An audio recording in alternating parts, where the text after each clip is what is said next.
Ikkinchi mock testimiz tahlilini boshlaymiz.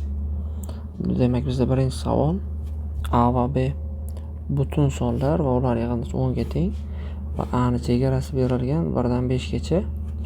B ning qabul qilishi mumkin bo'lgan eng kichik qiymati. Qarang. Mana bu yerda B eng kichik qiymatni qabul qilishini xohlasak, A ga eng katta qiymatini qo'yamiz. Mana bu yerdan ko'rinib turibdiki, A va B lar butun bo'lsa, A ning eng katta qiymati bizda bu yerda 4 ga teng. A ga 4 qo'ygan vaqtimda B bizda chiqadi 6. Yig'inda 10 bo'lish uchun. Demak, B teng 6. B ning eng kichik qiymati ekan va eng katta qiymatlar yig'indisini toping. Ya'ni B ning eng kichik va eng katta qiymati. Qarang, B ning eng kichik qiymati bu. Endi B ning eng katta qiymatini topmoqchi bo'lsam, endi mana bu yerga B ning eng katta qiymatini topmoqchi bo'lsam, A ning eng kichik qiymatini qo'yaman. A ning eng kichik qiymati bu yerdan ko'rinib turibdiki, A teng 1. A ga 1 qo'yadigan bo'lsak, B teng 9 chiqadi. Demak, B teng 9 B ning eng katta qiymati. Xo'p, o'sha qiymatlarni, eng kichik va eng katta qiymatlarini yig'indisini toping degan. Shunga ko'ra bizda javob 6 + 9 bo'lib 15 ga teng bo'ladi. Bu bizda D variantda. Keyingisi hisoblang debdi. Bilamiz 0 faktorial 1 ga teng plus. Mana bu 1 taqsim 1 bo'ladi. Bunisi demak 2 faktorial taqsim 1 faktorial 2 bo'ladi. Bunisi 3 faktorial taqsim 2 faktorial 3 bo'ladi. Bunisi 4 bo'ladi. Plus va hokazo plus bunisi 10 bo'ladi. Mana shu misolda tushuntiraman. Nega 10? 10 faktorial 1 dan 10 gacha ko'paytma degani-ku. 9 faktorial 1 dan 9 gacha ko'paytma degani. Shunda mana shuni 1 dan 9 gachasi bu bilan qisqarib ketib 10 chiqadi. Xuddi shunday bu bilan bu qisqarsa 4 qoladi. Mana shunaqa tartib. Demak, bu 10. 1 dan 10 gacha yig'inda 55 bo'lishini juda yaxshi bilamiz. 10 ga 1 qo'shadigan bo'lsak, shunda javobimiz bo'ladi 56. Bizda B variantda. Keyingi misolimiz. Bir kuni Anvar A shahardan B shaharga shu tezlik bilan yo'lga chiqdi.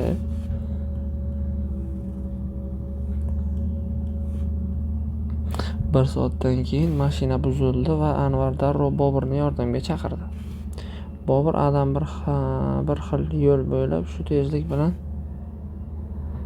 yo'lga chiqdi. Bobur Anvar bilan ko'rishganidan keyin u Anvarning mashinasini B gacha tortib bordi shu tezlikda. A va B orasidagi masofa 180. Anvar bu sayohatga qancha vaqt sarfladi? Qarang. Anvar 60 tezlik bilan yo'lga chiqib 1 soatdan keyin mashinasi buzildi. Demak, 60 tezlik bilan 1 soatda 60 kira 1, demak u 60 kilometr yo'l yurgan. Deylik, mana shu yoqqa kelgan, mana 60 kilometr yo'l yurganda mana shu yerda mashinasi buzildi. Keyin telefon qildi Boburga.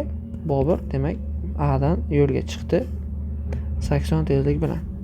Bobur 80 tezlik bilan yo'lga chiqdi-da, mana bu yoqqa keldi va bundan bu yog'iga endi Anvarning mashinasini tortib ketdi 40 tezlikda degan.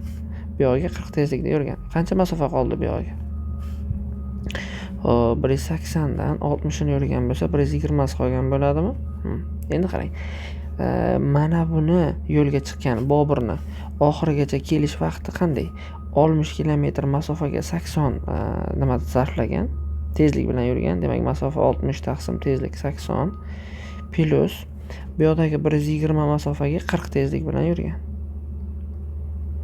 Buni hisoblasak, bu bilan qisqarsa 3 plus bu bilan 20 ga qisqartirsak 3 taqsim 4 bo'lsa, 3,3 taqsim 4 soatda Bobur mana bu yerdan chiqib, buni olib kelib sudrab bu yoqqa olib kelar ekan. Shuncha soatda Bobur.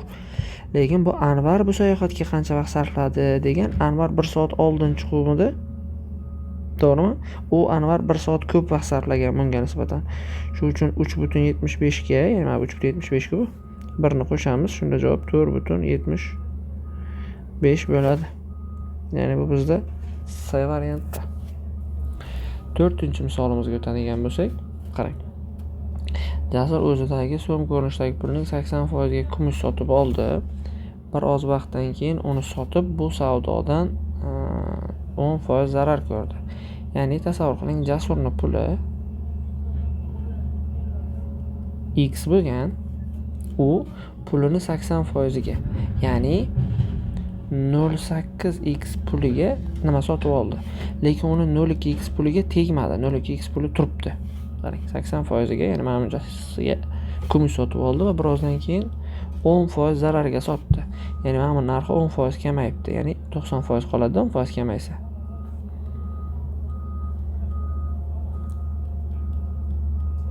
Mana bunchaga sotibdi. Ya'ni o'zi mana buncha oluvdi, mana bunchaga sotibdi. Zararda. Bundan kichkina-ku bu. Zarar sotgani aniq. Endi unda qancha puli qoldi? Uyda turgan mana bu puli va sotgandan keyin qo'liga qaytib mana buncha pul kelib qoldi. Demak, endi uni jami pulini topish uchun qo'shsam 0.92x bo'ladi. Uni qo'lida mana shuncha puli qoldi. U hozircha zararda hali. Yonida qolgan barcha pulga, ya'ni mana barcha yonida qolgan pulga oltin sotib oldi.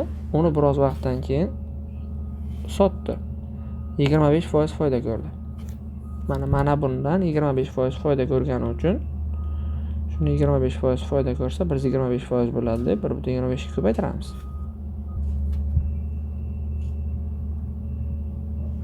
1.15x bo'ladi. 1.15x bo'ladi. Bu degani o'sha boshida x so'm puli bor edi, keyin 1.15x bo'ldi. Ko'rinib turibdiki, biz 15% foydadamiz. Xo'p, keyingi misolga o'tamiz. Mana bu qismga e'tibor bering. Bilamiz, bo'lishda darajalar ayriladi. Ya'ni -2 dan ayiramiz -3 ni.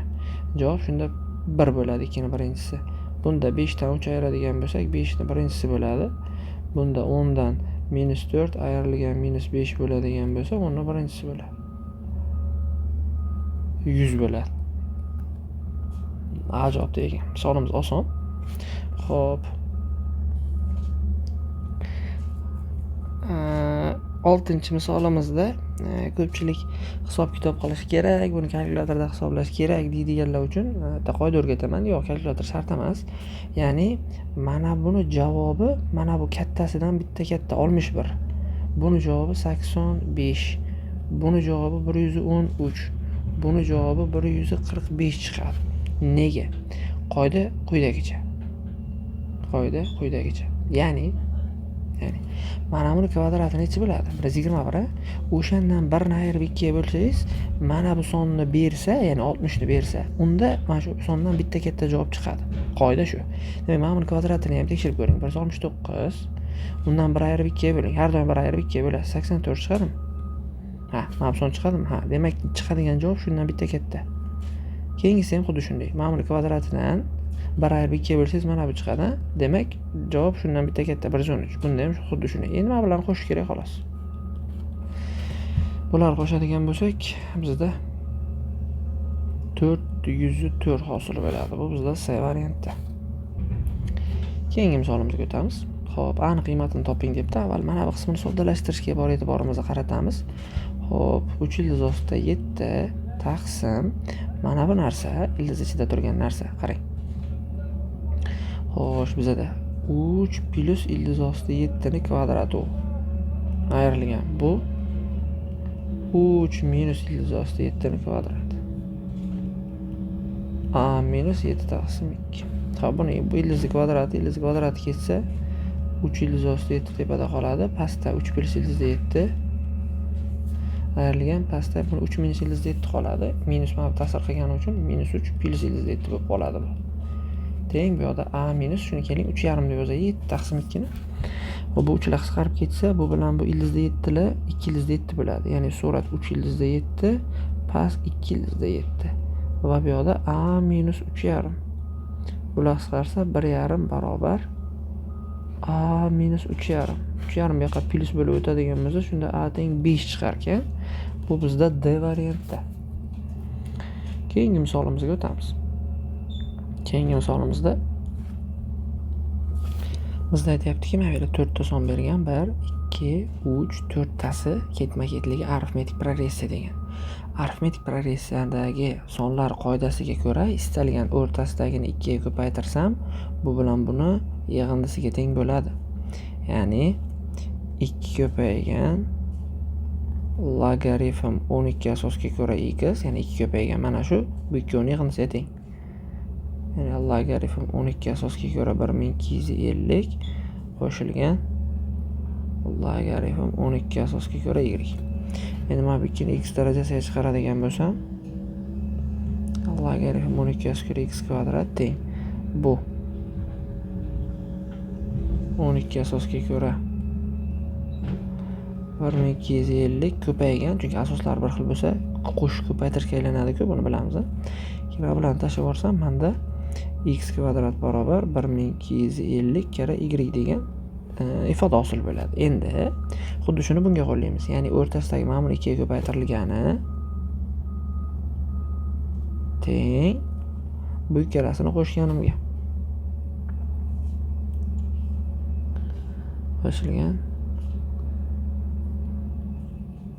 Xo'p, mana bu 2y kvadratga chiqadi-da, logaritm 12 asosga ko'ra y kvadrat teng bu ikkalasi qo'shib ko'paytirishga aylansa 162 kara x bo'ladi. Ikkalasi ham 12 asoslar qisqarib ketsa, bunda qoladi y kvadrat teng 162x.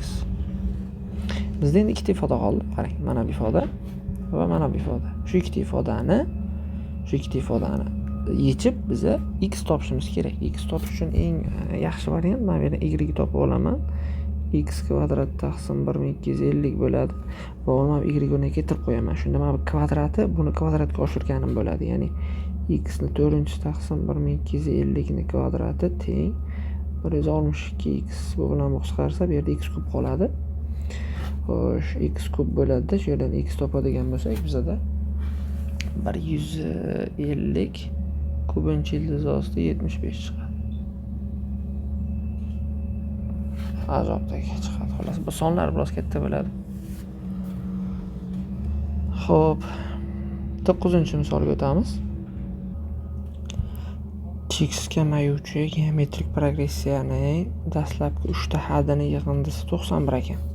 Ya'ni b1 xo'p plus b2 plus b3 yig'indisi 91. Agar shu sonlarga mos ravishda mana shu sonlar qo'shilsa, ya'ni b1 ga 25 qo'shilsa, b2 ga 27 qo'shilsa va b3 ga 1 qo'shilsa, mana 3 ta son deyapti. Arifmetik progressiya hosil bo'ladi. Endi bu uchalovi arifmetik ekan. Arifmetikning qoidasiga ko'ra, mana buni 2 ga ko'paytirsam teng bo'ladi bu qo'shilgan bunga. Shuni yozib olaman. Mana 2 ko'paygan b2 plus 27 teng bu bilan buni yig'indisiga. Ya'ni b1 plus b3 plus 26 ga. Biz buni o'chiramiz. Endi mana bu sistemaga yechamiz. Xo'p, buni qanday bajaramiz qarang. Mana bu b1, bu b1 q kvadrat. b1 chiqarib olsam 1 plus q kvadrat qoladi. Teng 91 ga. Xo'p, endi qarang. Mana bu ikkalasiga indamaymiz. Ya'ni b1 plus b3 ni b1 q kvadrat deb yozaman. Mana bu 2 ta b2 bo'ladi-ku, uni minus qilib bu yoqqa olib o'taman. Minus 2 ta b2. b2 ni b1 q deb yozaman. Teng 2 kara 27 54 bo'lsa, 36 ni bu yoqqa olib o'tib 54 dan ayirsam 28 bo'ladi. Xo'p, natijada mana bundan ham keling b1 ni chiqarib olib yozayda birato'la. Nimaga bunday qildim? Chunki men bu yerga nisbat olganimda hozir qulay bo'ladi ancha. b1 lar qisqarib ketadi. 1 plus q kvadrat taqsim 1 plus q kvadrat minus 2 ta q barobar 7 ga qisqartirsak 13 taqsim buni 7 ga qisqartirsak 4 bo'ladi. Birdan qisqartirib yozdim. Va endi proporsiya qilib olsam 13 ta q kvadrat minus 26 q plus 13 teng 4 ta q kvadrat plus 4 ta q plus 4. Xo'sh, 9 ta q kvadrat minus 30 ta q plus 9 bo'ladi. Teng 0. 3 ga qisqartirib olsam 3 ta q kvadrat minus 10 ta q plus 3 barobar 0 bo'ladi. Bundan q teng 3 va q teng 1 taqsim 3 chiqadi. Bizda mana bu yerda cheksiz kamayuvchi degani uchun q birdan kichkina bo'lishligi kerak. Shuning uchun buni emas, mana buni so'ng qolamiz. Q teng 1 taqsim 3 ni mana bu yoqqa keltirib qo'yib, b1 ni ham topib olamiz. b1 kara 1 plus q kvadrat. Teng 91. Bunga 3 tadan, bunga 9 tadan bersam, bu B1 ko'paygan surati 13 taqsim 9 barobar 91 bo'ladi. Bu bilan bu ketsa 7 bo'lsa, 9 7 ga ko'paysa B1 barobar 63 ekan. B1 63 chiqdi, Q bor. Endi qarang nimani so'ragan. Geometrik progressiyaning 7-hadini toping. 7-hadi bu B1 kara Q'ning 6-si. Hisoblaymiz. 63 kara Q'ning 6-si 1 taqsim 3ning 6-si 27 kara 27 bo'ladimi? Xo'p, qarang 9 ga qisqartirsam 7, 9 ga qisqartirsam 3, shunda 7 kara 1 tepa 7 bo'ladi, past 3 kara 27 81 bo'ladi.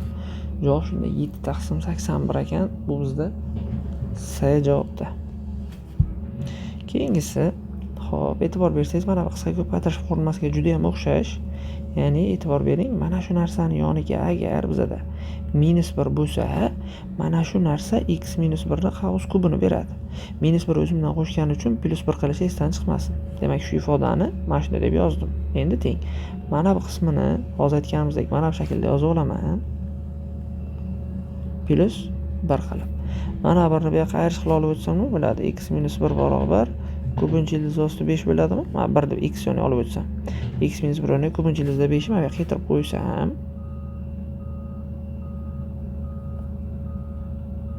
bu bilan bu ketsa, shunda hosil bo'ladi 5 + 1. Natija 6. Natija 6. Ya'ni bizda B variantda. Keyingi 11-misolimizga o'tamiz. Soddalashtirish kerak ekan, qisqa qilib aytganda. Xo'p, avval mana bu qavs ichiga e'tibor bering. Mana bunga mahraj beramiz 2yz dan. Shunda surat nima bo'ladi? Qarang, y kvadrat + z kvadrat minus x kvadrat plus 2yz taqsim 2yz bo'ladi. Endi mana bularga e'tibor bering. Mana bu ikkalasi va mana bu tayyor formula. Ya'ni y plus z ning kvadrati minus mana bu taqsim 2yz. Surati a minus b plus b ga keladi. Chunki a kvadrat minus b kvadrat holatda turibdi. Ya'ni y plus z minus x, y plus z plus x taqsim 2yz. Mana birinchi qavs shu holatda. Endi ikkinchi qavs bilan shug'ullanamiz. Xo'p, ikkinchi qavs bizda mana bu qism. Mana bu 1 ga mana bu narsani umumiy mahraj qilib beramiz. Ya'ni x plus y plus z ko'paygan y plus z minus x. Xo'p, nima bo'ladi? Qarang. Umumiy mahraj bizda mana bu bo'lib qoladi. Shu uchun yozamiz. Mahrajiga x plus y plus z y plus z minus x. Surat nima bo'ladi desa, surat mana buni ochib chiqish kerak. Xo'p, buni ochib chiqadigan bo'lsak nima bo'ladi? Bizda bittalab ko'paytirib chiqavering yoki qisqa ko'paytirishga qo'ysa ham bo'ladi-yu, biroz vaqt oladi bu ham. X kvadrat xy minus xz plus zx plus zy minus z kvadrat minus xy minus y kvadrat plus yz. Plus endi mana buni ochib chiqamiz. Mana buni ko'paytirib ochib chiqamiz. Ya'ni xy plus xz minus x kvadrat plus y kvadrat plus yz minus xy plus zy plus z kvadrat minus zx. Xo'p, endi mana bu yerda qisqaradiganlari albatta bor va juda ham ko'p. Xo'sh, x kvadrat ketadigani bormi? Mana minus z kvadrat, mana bu yerda plus z kvadrat bilan ketadi. Xo'sh, plus xy ga topiladimi? Mana minus xz ga yonida turibdi. Xo'p, mana bular ketmaydi, уже ikkita. Qarang, minus y kvadrat bilan mana bu ketadi. Xo'sh, bu bilan bu ketadi. Bu bilan bu ketadi, lekin mana bular qoladi. Xullas z y lar qolar ekan va ular 4 ta ekan. Demak, bu tepada 4 ta z y, mana buni yakuniy javobini mana bu yerga yozing. Tepada 4 ta y z qoldi. Pastda mana bu ikkita qavs qoldi. X plus y plus z ko'paygan y plus z minus x.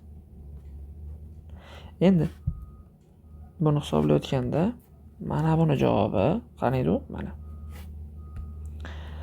Xo'sh, y plus z minus x ko'paygan y plus z plus x taqsim 2yz ko'paygan.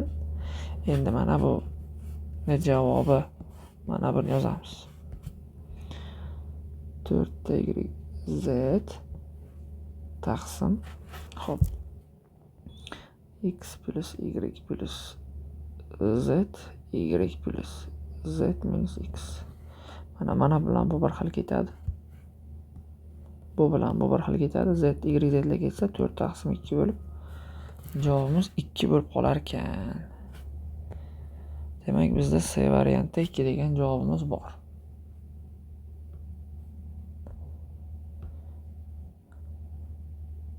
Keyingi misolimizga o'tsak, 12. Xo'p, agar mana shundayligidan bizga mana ma'lumot esimizga tushib ketadi. Ya'ni a kvadrat plus b kvadrat bo'ladi. Endi bu 1 ga teng ekan. Shundan foydalanamiz. Xo'p, mana bu ikkalasidan a kvadrat chiqarib olsak, a minus b qoladi.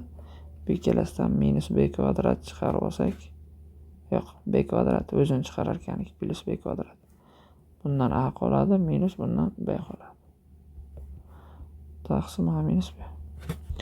Suratdan a minus b ni chiqarib olsak, ustda a kvadrat plus b kvadrat, pastda a minus b qoladi. Qisqarib ketsa, a kvadrat plus b kvadrat qoladi, uni o'zi ham 1 ga teng. Bizda D javobda. 13-misolimiz trigonometrik tenglama ekan. Hop. Qanday yo'l tutamiz? 1 la ketadi. Mana buni ham sinusga bog'liq 1 minus 2 ta sinus kvadrat x ni qo'ysam, mana bu bilan birgalikda teng 0 qoladi, 1 la ketgan-ku. Natijada 4 ta sinus kvadrat x teng 1 bo'ladi.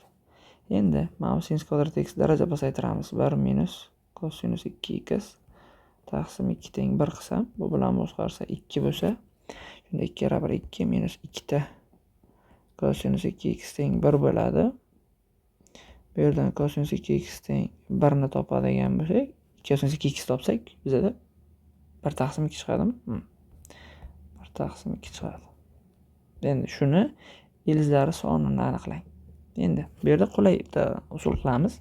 Hozir buni yetsak, plus minus pi taqsim 3 plus 2 pi bo'ladi. 2 bo'lib o'rib 2 ko'p. Oson yo'lda yechamiz, qarang. Mana bu x ni oralig'i to'g'rimi? 0 dan 2 pi gacha.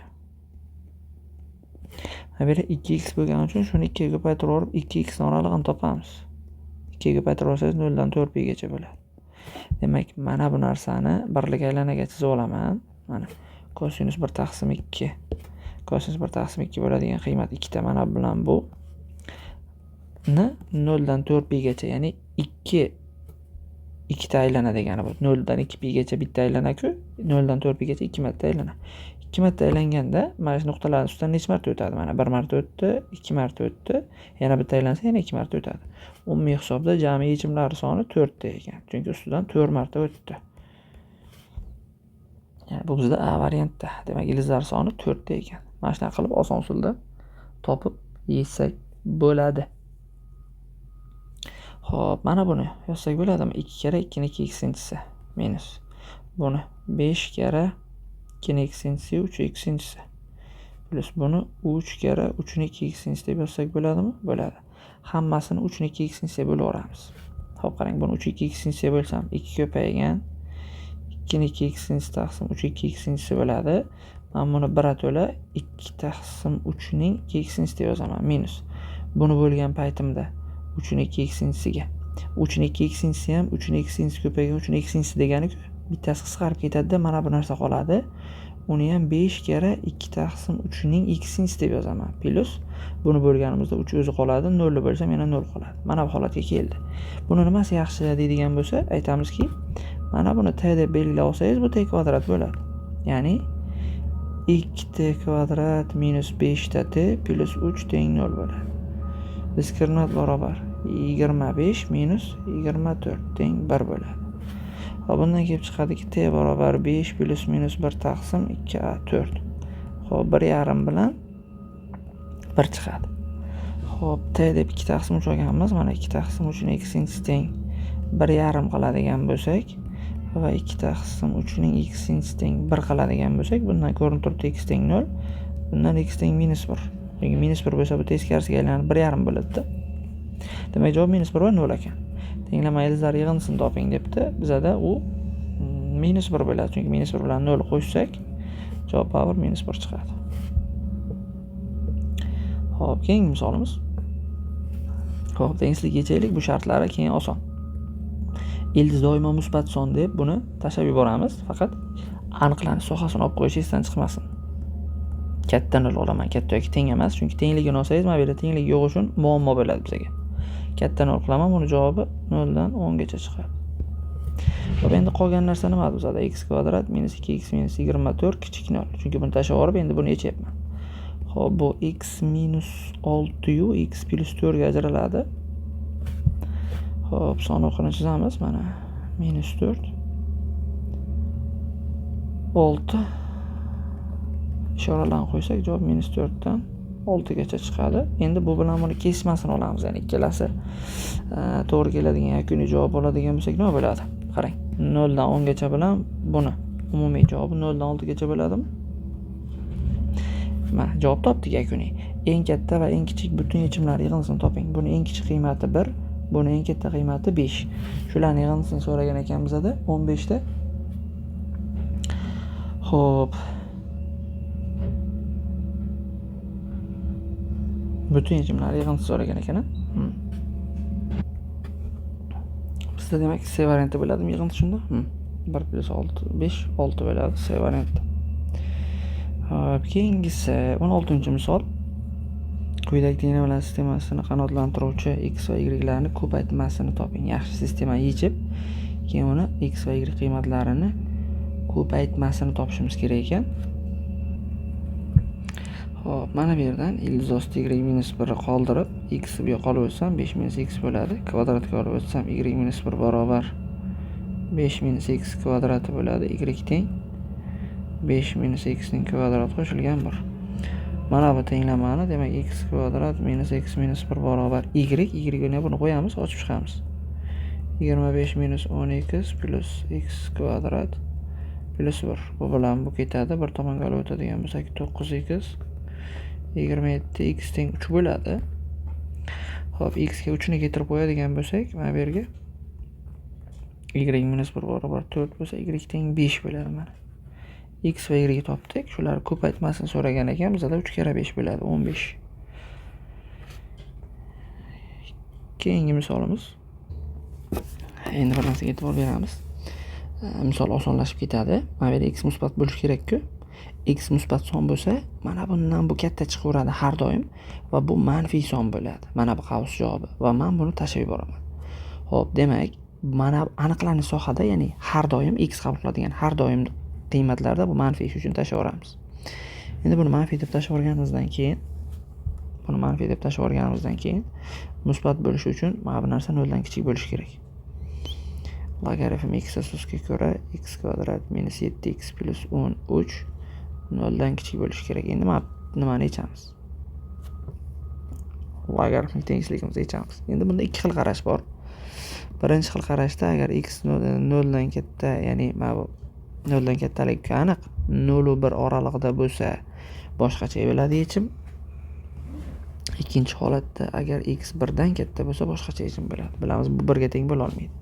Endi x 0 va 1 oralig'ida bo'lganda, mana bu narsani, bu 0 ni logaritm x asosiga ko'ra 1 deb yozsam, va bilan tashlavorgan paytimda x 0 va 1 oralig'ida bo'lgani uchun ishora o'zgaradi. Ana shunisi uchun ham farqli bu. Plus 13 katta bo'ladi 1 dan. Buni yechish kerak. X 1 dan katta bo'lganda bularni tashlab o'rganimizda x kvadrat minus 7x plus 13 bo'lib ishora o'zgarmasdan qoladi x 1 dan katta bo'lgan vaziyatda. Ya'ni kichik 1 dan. Shu ikkala qo'sh tengsizliklarni aniqlab yechamiz. Birni bu yoqqa olib o'tsak x kvadrat minus 7x plus 12 katta 0 dan bo'ladi. Buni yechadigan bo'lsak, x katta 4 dan va x kichik 3 dan chiqadi. Oraliqlar usuliga qo'yib, mana qilasiz, bundan ikkita javob chiqadi. 3 bilan 4 plus minusini qo'yasiz, mana shunaqa javoblar chiqadi-da. Endi mana bu bilan buni umumiysini yakuniy javobini oladigan bo'lsak, bizda 0 1 bo'ladi shunda. Ya'ni bu ikkalasini kesishmasini olsam. Endi bu tomon nechadigan bo'lsak, birni bu yoqqa olib o'tsak, x kvadrat minus 7x plus 12 kichik 0 bo'lsa, buni javobi 3 dan katta 4 dan kichik chiqadi. Xo'p, endi mana bu bilan buni umumiy kesishmasini oladigan bo'lsak, yakuniy javob 3 dan 4 gacha bo'ladi. Demak, javobimiz, yakuniy javobimiz bu yoqda mana bu va uni davomi mana bu. 0 dan 1 gacha birlashma 3 dan 4 gacha. Xo'p. Demak, bu bizda B variantida bo'ladi 17-misolimiz. Xo'p. 18 ga o'tamiz. Xo'p, bu modulni bu tomonga olib o'tsam, qarang, qanaqa holat bo'ladi.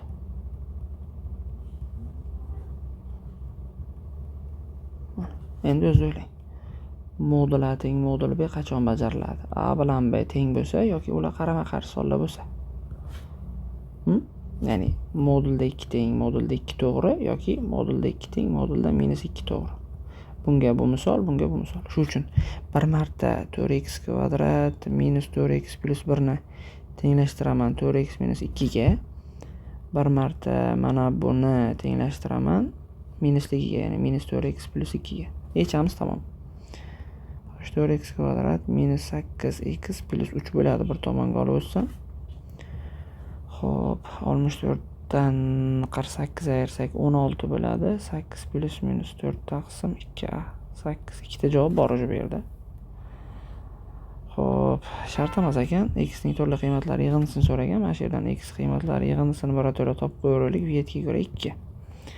Xo'p, endi buni ustidan bu bilan bu qisqarib ketsa, 4x kvadrat teng 1 bo'lsa, bundan x barobar plus minus 1 taqsim 2 bo'ladi. Bundagi va bundagi barcha qiymatlar yig'indisini hisoblasak, hop. Endi mana bu yerda buni bitta javobi, buni javob bilan bir xil bo'lib qolishi ham mumkin, lekin chunki turli qiymatlar yig'indisi degan, shu uchun keling shuni topaylik. Buni diskriminant 16 bo'ladi. 8 plus minus 4 taqsim 2a 8. Demak, bittasi 1,5 chiqadi. Bittasi yarim chiqadi. Mana bu yerda bor yarim, mana bu yerda ham bo'lgani uchun uni bir marta olasiz, chunki turli qiymatlar yig'indisini so'ragan. Demak, 1,5 qo'shilgan mana bu yerdagi 0,5 ni oldingizmi? Bu yerdagi plusligini olmaysizda, minusligini olasiz. Minus 0,5 ni olasiz, bo'ldi. Ya'ni mana bu yerdagi 0,5 ni, plus 0,5 ni yana bir marta olmaysiz. Shunda bular qisqarib ketsa, javob 1,5 bo'ladi. Keyingi misolga o'tamiz. Xo'p, bizda ushbu tenglama berilgan. Ildizlar x1 va x2 ga teng, shuni qiymatini toping. Keling, buni 2 ga bo'lib o'raylik avval.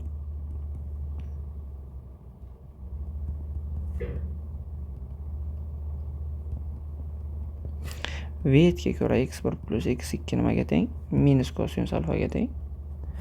Vetga ko'ra x1 ko'paygan x2 teng mana bunga. Xo'p, endi mana buni hisoblasam, buni yozish mumkinmi? x1 plus x2 ning kvadrati minus 2x1 x2 deb.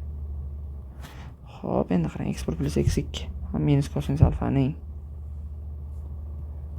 kvadrati minus 2 karra x1 x2 ning o'rniga mana buni qo'yamiz.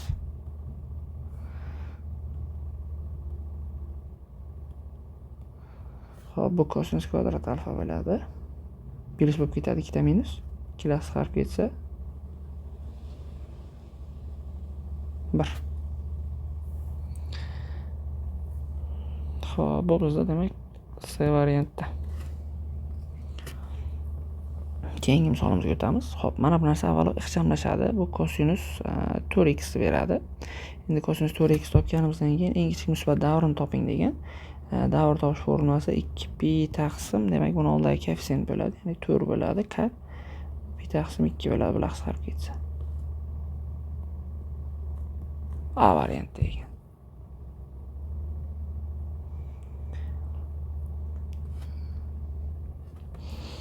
Xo'p, bu misolimizga qarang. f at x funksiyasining minimum nuqtasi mana bu ekan. Mana chizmadan ko'rinib turibdi. Mana bu funksiyani maksimum nuqtasi degani. Endi bitta narsaga e'tibor bering. Ma'nosini tushunib olishimiz kerak. f at x funksiyani grafigi bilan minus f at x plus 4 ni grafigini mana bu ikkalasini nima bog'liqligi bor desa, siz mana buni ichida x plus 4 bo'lgani uchun uni 4 birlik chapga siljitgan bo'lasiz. Ya'ni mana buni 4 birlik chapga siljitishingiz kerak. Va oldidagi minus tufayli teskarisiga aylantirishingiz kerak. Ya'ni teskarisiga aylantirishingiz kerak. Bu nima degani? Chapga siljigan payti mana bu minus 3 kaligi buzilmaydi, lekin bu tepaga aylangan paytda plus 3 ga aylanib qoladi. Ya'ni plus 3 ga aylanib qoladi. Bu y da endi mana y mana bu yerda yoziladi plus 3 ga. Mana x u y desak, mana bu yer plus 3 ga aylanib qoladi. Endi qarang. Mana bu 4 birlik chapga siljigan vaqtda bundan 4 ta ayiradigan bo'lsangiz, mana bu 2k minus 5 bo'lib qoladi. Mana shu nuqtani bizga mana bu deb beryapti. Demak, 2k minus 5 k plus 2 ga teng.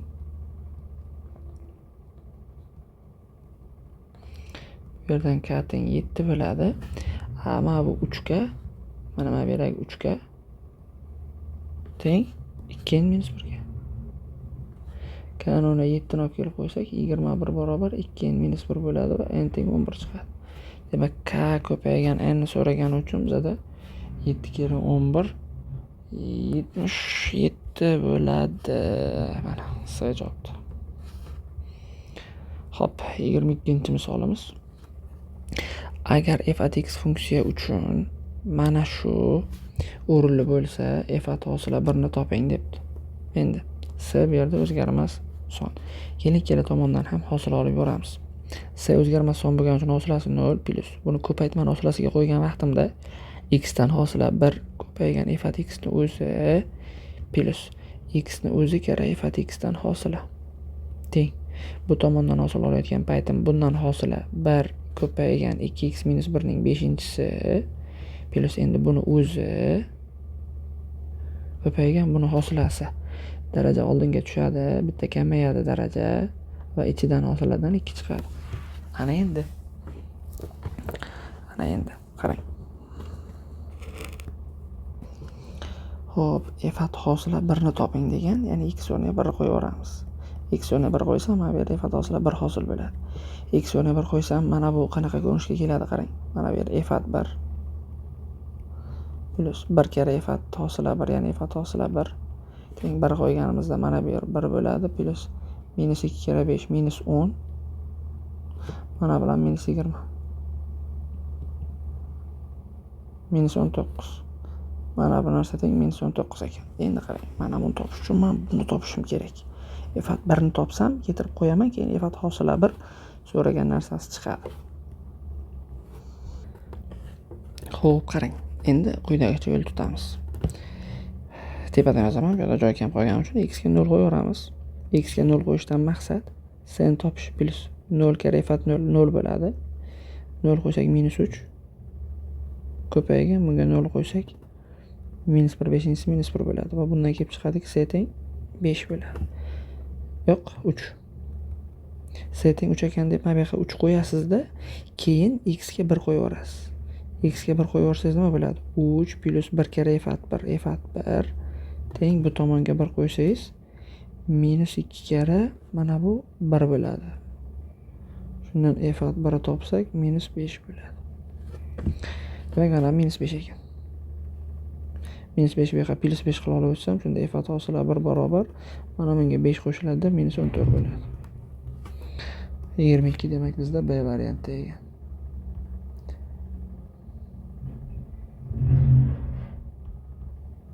Hop, 23 misolga o'tadigan bo'lsak, integral hisoblang debdi. Bizda ikkita qismdan iborat. Xo'p, bittasida arc sinus, bittasida sinus ekan. Xo'sh. Hop. Keling bitta zo'r usulda yechib beraman. U uchun mana bu narsani bilishimiz kerak-da. Ya'ni ana bu narsa qanaqadir f at x bo'lsa, bu uni teskarisi. Hop, qarang. Tasavvur qiling, mana koordinatalar o'qi va mana bu deylik o'sha f at x. Mana bu o'sha f at x. Endi e'tibor bering, mana bu 0 nuqta, ya'ni 0 da 0. Mana bu nuqtamiz pi taqsim 2.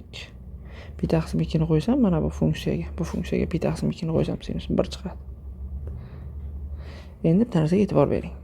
Mana bu narsa sinusni 0 dan 2 gacha chegarasi degani 0 dan 2 gacha chegarasi mana bu yuzani bildiradi. Ma'no jihatdan.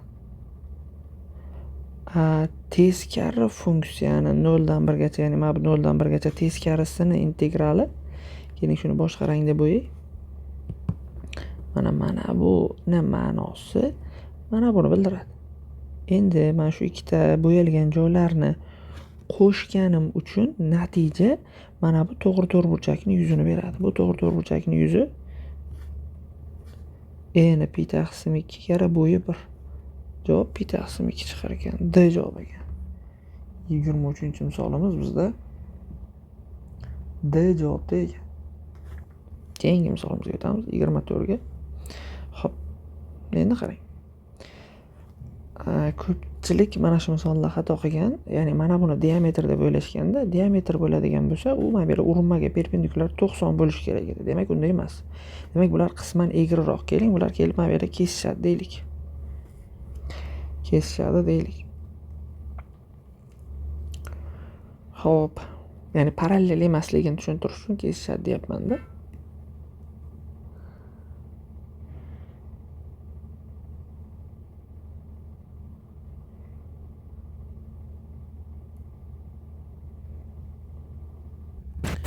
Hop, endi bu yerda qarang nima hosil bo'lib qolyapti. Mana ikkita urinmalar xuddi bu bilan bu teng bo'ladi-ku, bitta nuqtadan ikkita urinma tuzilgan. Xuddi shunday bu bilan bu teng bo'ladi. Ya'ni mana bu yuzni bu yoqqa 80 bo'lgani uchun, teng yonli uchburchak bo'lgani uchun mana bu yoqqa ham 80 bo'ladi. Endi 80 tashqi burchak 30 mana bu bo'lsa, mana bu yoqqa 50 bo'ladi. Chunki 50 + 30 tashqi burchak 80 ni berish uchun. Bu 50 bo'lsa, vertikallikdan bu ham 50 bo'ladi. Endi mana bu yerga uchburchak, ichki burchaklar yig'indisi 180 ligidan foydalanadigan bo'lsak, x qo'shilgan 50 qo'shilgan 80 barobar 100 180 bo'ladi va bundan x teng 50 chiqadi bizda. Keyingi misolimiz 25 chizmasi yo'q ekan. Xo'p, qarang. Aylananing O markazi to'g'ri burchakli ABC uchburchakning AC gipotenuzasida yotadi. Uchburchakning katetlariga aylana urinadi. Agar OC kesmani uzunligi 4 ga C nuqtadan CB katetining aylanasiga urish nuqtasi. Xo'p, qarang. Bunaqa deyapti. Sodda qilib aytganda. Buni chizmasini chizib olishimiz kerak avval. To'g'ri bilan chizamanda. To'g'ri burchakli uchburchak va uni AC gipotenuzasida aylanani markazi yotadi, O nuqta.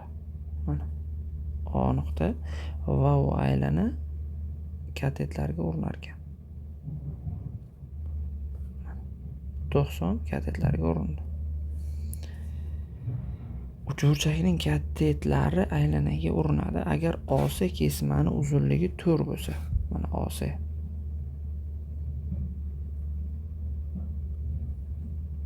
C nuqtadan CB katetning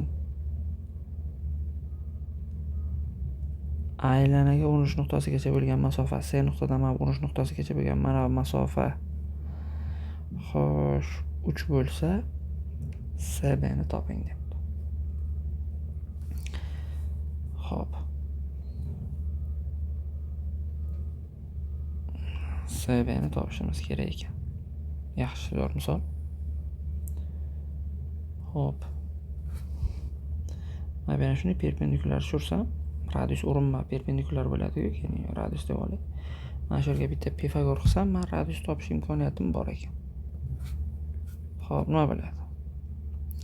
R kvadrat plus 9 barobar 16. R barobar ildiz osti 7 ekan. Endi qarang. Mana bu yerdan bu ham perpendikulyar, to'g'rimi? Uringan joyga bu ham perpendikulyar. 90 90 90 bo'lsa, bu ham radius bo'lgani uchun mana bu kvadratga aylanib qoladi. Ya'ni hammasi R bo'ladi. Endi r ildiz ostiga 7 chiqqani uchun mana bu yoq ham ildiz ostiga 7 bo'ladi. Mana r ildiz ostiga 7 chiqqan-ku. Bizdan qarang, SB ni so'rayapti. SB nima bo'lar ekan endi? 3 bilan ildiz ostiga 7 ni yig'amiz. 3 plus ildiz ostiga 7 bo'lar ekan. Bu bizda C variantda. Keyingi misolimiz ikkita kvadrat berilgan. Hop, kichkina kvadrat tomoni 2 ildizli 2 dan katta kvadrat tomoni 6 ildizli 2 dan. Sirlangan soha yuzini toping debdi. Hop. Endi e'tibor bering. Mana ikkita bo'yalgan uchburchaklar o'xshash. Hop. Mana bunga o'xshash bo'lgani uchun buni bunga nisbati bundan bu, ya'ni bundan bu 3 marta katta bo'lgani uchun mana bu x bo'lsa, bu ham 3 marta katta bo'lib 3x bo'ladi. Shunga ko'ra, mana bu yerni to'liq 6 ildizli 2 bo'lgani uchun men yozsam 3x qo'shilgan x qo'shilgan 2 ildizli 2 teng 6 ildizli 2 qilsam, bu yerdan x barobar ildiz osti 2 chiqadi-da. 4x teng 4 ildizli 2 bo'ladi. X ildiz osti 2 bo'lsa, mana bu yer 3 bo'lgani uchun 3 ildizli 2, bu x bo'lgani uchun bu ildizli 2. Shunda mana buni yuzini qanday topamiz? Uni yuzini topish uchun 6 ildizli 2 kara 3 ildizli 2, ya'ni AB taqsim 2 plus buni yuzini topsam, katetlari ko'paytmasi taqsim 2, ya'ni 2 ildizli 2 kara ildizli 2 taqsim 2. Bu bilan ketsa 3 kara 6 18 plus bu ketsa 2 bo'ladi va javob 20 ga teng bo'ladi. Bu bizda B variantda. Keyingi 27-misolimiz. Xo'p, bu misolni demak mana bunaqa usulda yechamiz. Mana bu tomon davomiga mana bu kesmani davomiga kelib tushsin. Endi qarang. Parallel bo'lgani uchun mana bular ichki almashinuvchilar teng bo'ladi. Bu bilan bu teng bo'ladi. Xullas, mana bu bilan bu o'xshash demoqchiman. O'xshash bo'lgani uchun qarang, buni bunga nisbati 1 bo'lgani uchun, buni bunga nisbati ham 1 bo'lishi uchun, bu 6 bo'lgani uchun mana bu ham 6 bo'ladi. Endi qarang.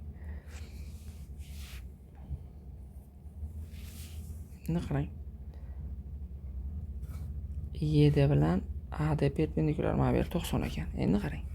Bu 16 bo'lsa, bu 12 bo'lsa, Pifagordan mana bu yer 16 12 bo'lsa, Pifagordan 20 chiqadi-da. 20 bo'lish uchun 5 bo'lsa, mana bu yer 15 bo'lsa 5 bo'ladi. Boya o'xshashlikka ko'ra buni bunga nisbati 1, buni bunga nisbati 1 dik. Shu o'xshashligi davomiga ko'ra buni bunga nisbati ham 1 bo'lish kerak edi. Shu uchun bu ham teng 5 bo'ladi. Endi mana shu to'g'ri burchakli uchburchakning balandligi h desam, to'g'ri burchaklikning balandligi qanday topiladi? Kateti 16 kara 12 taqsim gipotenuzasi 20 qilib topiladi. 4 ga qisqartirsak 3 5. 48 taqsim 5 ekan. Endi mana bu bo'yalgan shtrixlangan uchburchakni mana bu balandligi mana buni bu yoqdagi balandligi bilan ham teng-da. Chunki bu ikkita uchburchak bir xil-ku, tomonlar nisbati bir xil, balandlik nisbati ham bir xil bo'lishi kerak. Shuning uchun shunda bular h taqsim 2 dan bo'ladi. Chunki buni to'lig'i h bilan bir xil. Endi xo'p, mana bu bo'yalgan uchburchak yuzi qanday topiladi? Asos 5 va unga tushgan tashqi balandlik h taqsim 2, ya'ni mana bu taqsim 2. AH mana AH taqsim 2 mana buni hisoblasak bo'ldi. 12 bo'lar ekan, javob A variantda. 12 bo'lar ekan, bu bizda A variantda. Xo'p, bizda muntazam 6 burchak berilgan.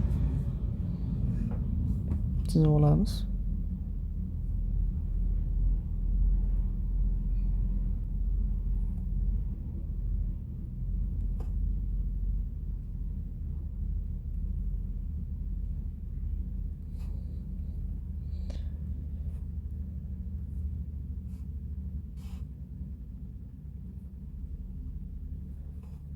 AC SY mana qarang. AC SY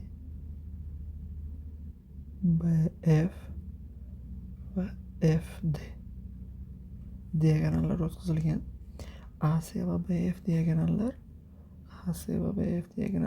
L nuqtada kesishar ekan mana. L nuqta. SY va DF diagonallar K nuqtada kesishar. Agar 6 burchagi tomoni 2 ildizli bo'lsa, tomoni 203 bo'lsa, LK kesmani toping. LK kesmani toping. Xo'p, bu yerda eng ko'p ishlatiladigan bitta muhim qoida bor. Bu teng yonli bo'lib, orasi 120 bo'lsa, bu A ildiz 3 bo'ladi. Mana bu tomonlardan ildiz 3 marta katta bo'ladi. Shu qoidaga ko'ra bilasiz, muntazam oltiburchakda bitta burchak 120 gradus. Shuning uchun bular 2 ildiz 3 bo'lsa, ya'ni A ildiz 3, A ildiz 3 bo'lsa, ya'ni o'tib mana A bo'lsa, bu A ildiz 3 bo'lgandek, 2 ildiz 3, 2 ildiz 3 bo'lsa, o'sha ildiz 3 ga ko'paytirsangiz, mana bu yer 6 bo'ladi. Endi qarang. Bu yer 6 bo'lsa, xo'p, mana burchaklar mana 120 bo'lib teng yonli bo'lgani uchun bu burchaklar 30 gradusdan bo'ladimi? Endi qarang. Xuddi shunday mana bilan bu ham teng yonli. Shuning uchun bu ham 30 dan bo'ladi. 30 bo'lsa mana bu yer 120 bo'ladi. Endi qarang. Demak, 120 bo'lgani uchun teng yonli bo'lib, mana bular 2 bo'lgan, shuning uchun bu 2 ildiz 3 bo'lgan. Mana bu qoidaga ko'ra. Endi hozir mana bu yerni 6 deb topgan edik. 6 dan 2 ketsa bu yoq 4 bo'ladi. Endi qarang. Bu 120 bo'lsa, mana bu yer 120 bo'ladi. Xuddi shu bu tomondan kelsak, bu ham 120 bo'ladi. Va shunda bu 30 bo'lsa, mana bu yer ham 30 bo'lsa, mana bu yerga 60 qoladi. Endi 60 bo'lsa, mana bu yer teng yonli va muntazam bo'lib qoladi-da. 4 bo'lgani uchun bu ham 4 bo'lib, mana bu ham 4 chiqadi. O'zi bizdan shu kesmani so'ragan, LK ni 4 ekan. Demak, bu bizda A variantda. Keyingi misolimizga o'tadigan bo'lsak, xo'p. 6 burchak ekan. Uni avval chizib olaylik. Chizmasdan buni tasavvur qilish qiyin.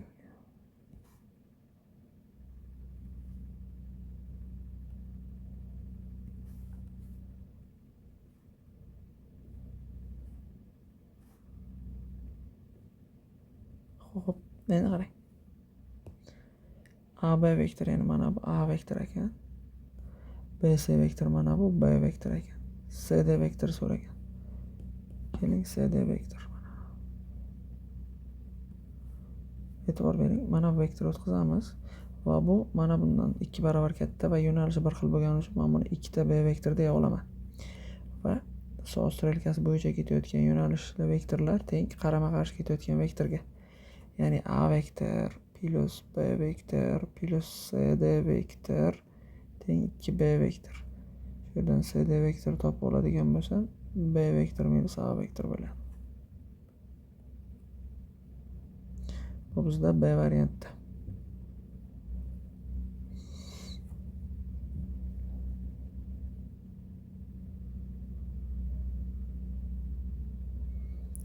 Xo'p, 30-misolga e'tibor beramiz. Xo'p, ABCD kvadrat ekan, pastdagi mana bu tekislikdagi kvadrat ekan. CP 3 ekan, tekislikdan fazoga chiqqan kesma.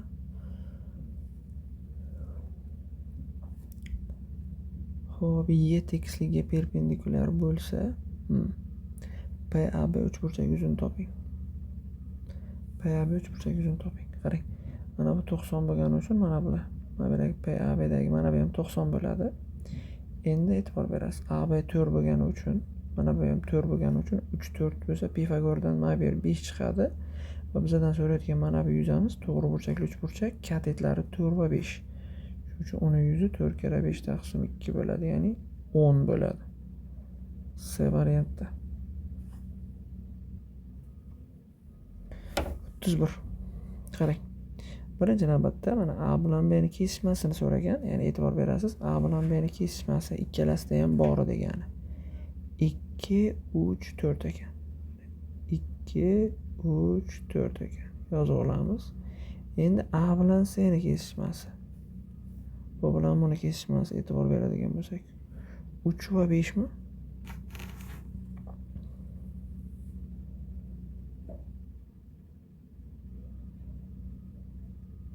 3 va 5. Endi bularni birlashmasi. Shunda javob 2 3 4 5 bo'ladi. Birlashmasi degani hammasini olamiz. 2 marta olmaymiz-ku. Shunda bizda D javob topiladi. 32-misolimiz.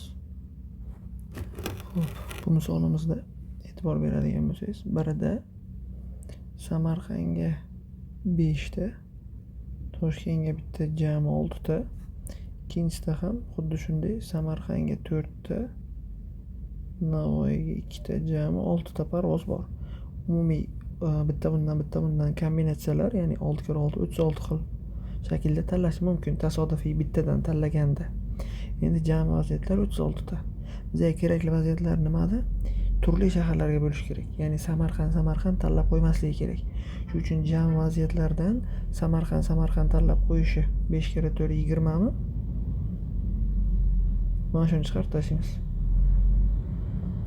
Samarqand shunda 16 taqsim 36 bo'ladi. 4 ga qisqartirsak 4 taqsim 9 bo'ladi. Keyingi misolimiz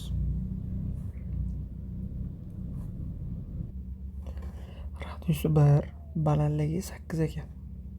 Mana radiusi 1, balandligi 8. Shu 45 gradus qiyatilsa, qarang, suv sathi doimo yerga parallel bo'ladi. Shu uchun yerga parallel bo'lgani uchun mana bu 45 gradus bo'ladi. Ichkari mashina uchun mana bu bilan teng bo'lib. Bu yerdan to'g'ri tushiradigan bo'lsam, radiusi 1 bo'lib, mana bu to'liq 2 bo'lgani uchun mana bu ham 2 bo'ladi. 90 bo'lsa, 45 bo'lsa, teng yonli bo'lib, mana bu ham 2 bo'ladi. Shunda 8 dan 2 ketsa, mana pastda 6 ekanda, chunki to'liq baribir 8 edi-ku, 8 bo'lish kerak. Endi qarang. Mana bu yerda, mana bu idish tiklanganida mana bu suv mana bu qismining yarmidan bo'lib qoladi. Ya'ni qolgan yarmini suv bu yoqqa to'kilgan. Demak, biz quyidagicha yo'l tutamiz. Ya'ni hozir mana bu qismiga e'tibor bering, mana bu qismiga. Balandligi 2, asosining radiusi 1. Balandligi 2, radiusi 1 bo'lgan silindr hajmi pi r kvadrat h 2pi bo'ladimi? 2pi bo'ladi. O'sha 2pi tiklanganda yarmi suv bo'ladi. Demak, bu yerdagi suv, mana bu suv hajmi. Shuni ham yarmi.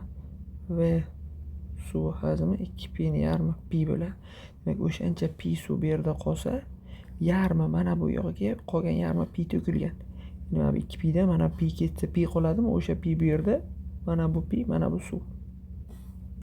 Endi idishda dastlab to'la holatda necha litr suv bor edi? Endi mana buni hajmini topish qiyin emas. Xo'sh, pi r kvadrat ko'paygan h. Javob 8pi bo'ladi. Javob. Kichik idishdagi suv balandligi necha santimetr? Mana bundagi suv balandligini so'rayapti. Keling, x deb oling. Buni hajmi pi-ku. Demak, pi radius 2 mana. R kvadrat h teng hajmga, pi-ga. Bu yerdan x topadigan bo'lsak, bizda necha bo'ladi? 0,25 bo'ladi desimetrda. Chunki mana bular desimetrda-ku. Lekin bu yerda santimetrda so'ragan uchun 10 ga ko'paytirsak 2,5 bo'ladi. Bu bizda A varianti bo'ladi. Kichik idishga quyilgan suv hajmini toping. Topib qo'ydik, uni pi edi u. Ya'ni C variantda. Keyingi misolimizga o'tamiz. Xo'p, bizda 36-misol. Parametrli tenglama berilgan.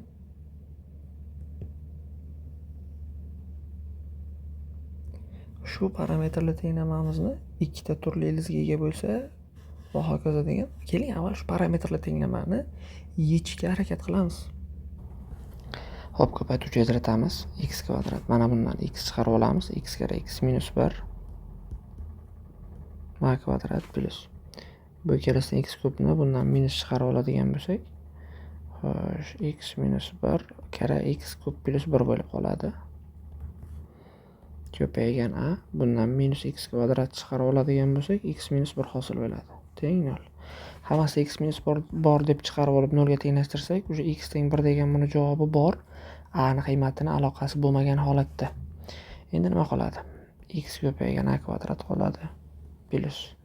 Mana bu yerda x ning kubi plus 1 ko'paygan a qoladi.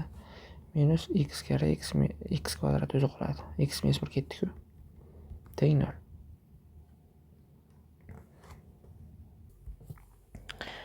Xo'sh, mana bu yerda biroz xatolik ketibdi-da.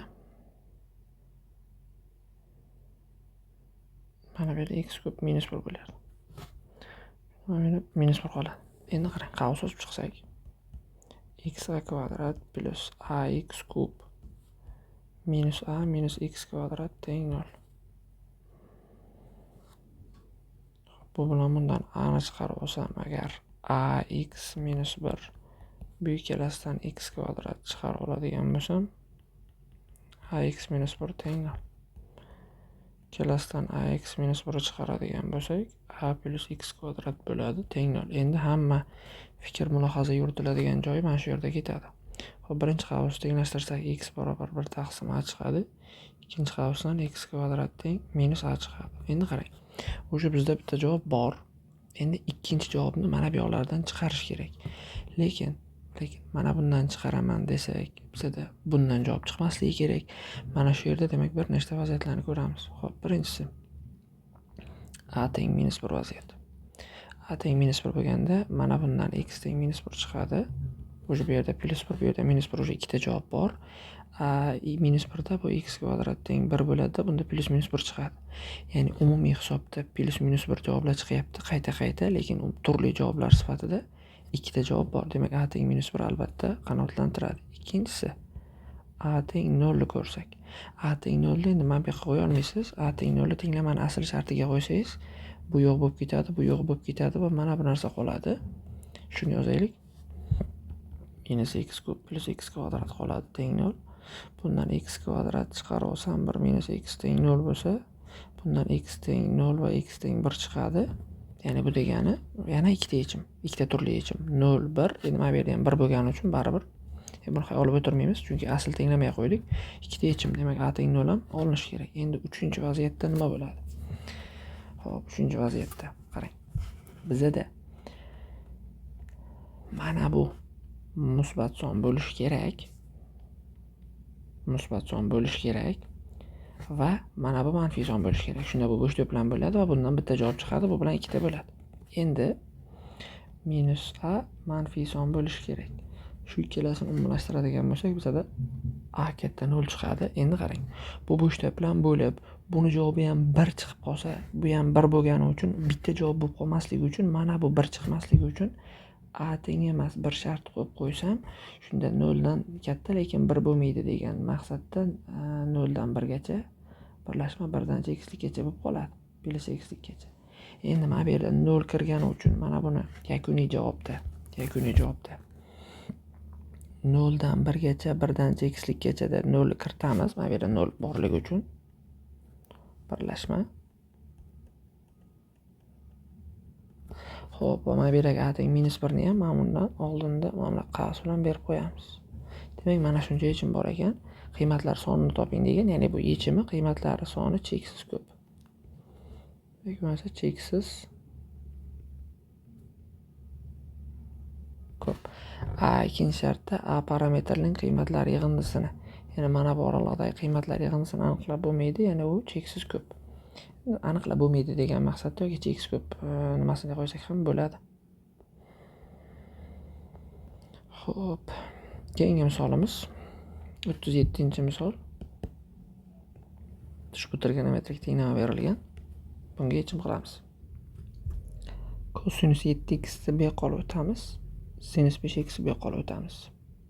Qarang, kosinus 5x plus kosinus 7x chap tomonda hosil bo'ladi. Teng sinus 7x plus sinus 5x bo'ladi. Xo'p, buni demak 2 kosinus qo'shib 2 bo'lamiz. Kosinus ayirib 2 bo'lamiz x. Bu demak 2 sinus 6x kosinus x bo'ladi. Ikkilar qisqarib ketadi. Kosinus x larni qisqartirib yuboramiz. 0 ga teng deb olib qo'ygan holatda nima qoladi bizda qarang. Sinus 6x teng kosinus 6x qoldi. Bo'lish qila olib o'tsak, tangens 6x barobar 1 bo'lsa, mana bu ikkalasini yechish kerak ekan. Xolos, x barobar bunda bo'ladi pi taqsim 2 plus pn. Bunda 6x barobar pi taqsim 4 plus pn. Bu yerdan x topadigan bo'lsak, pi taqsim 24 plus pn taqsim 6 bo'ladi. Javobimiz ikkita qismdan iborat. Endi qarang.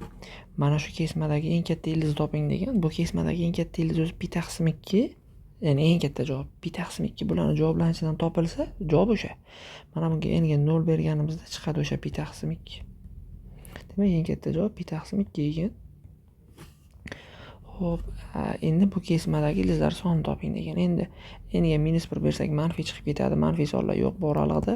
N ga 0 bersak bu bo'ldi. N ga 1 bersak 3 pi taqsim 2 chiqadi. Mana bu chegarada yo'q. Demak, bu chegarada bundan atiga bir dona yechim bor ekan, bitta. Qolgan yechimlarni endi bu tomondan qidiramiz.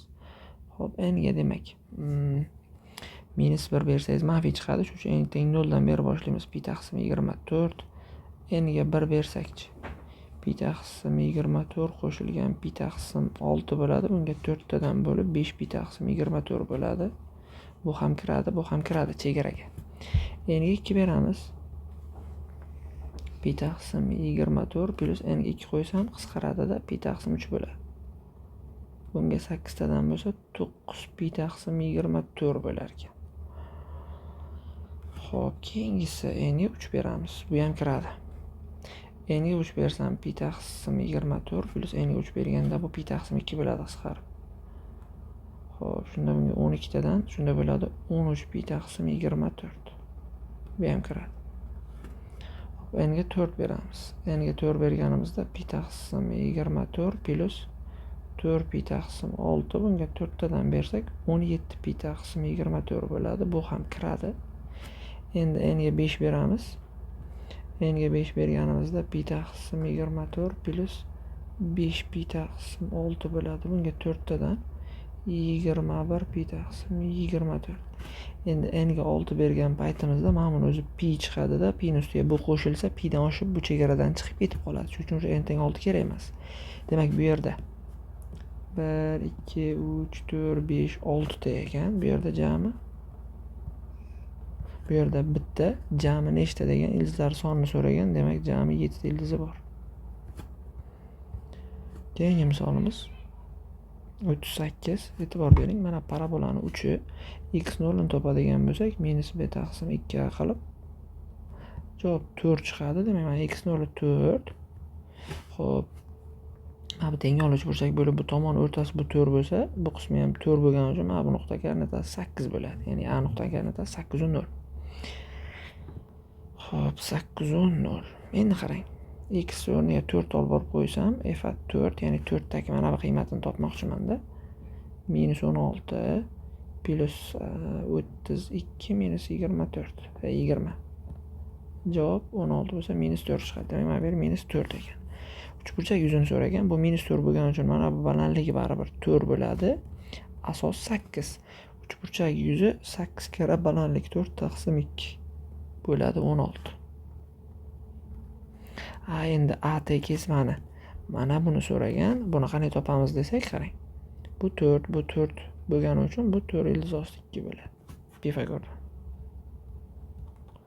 Bu javobimiz 16 va 4 ildiz osti 2 ekan.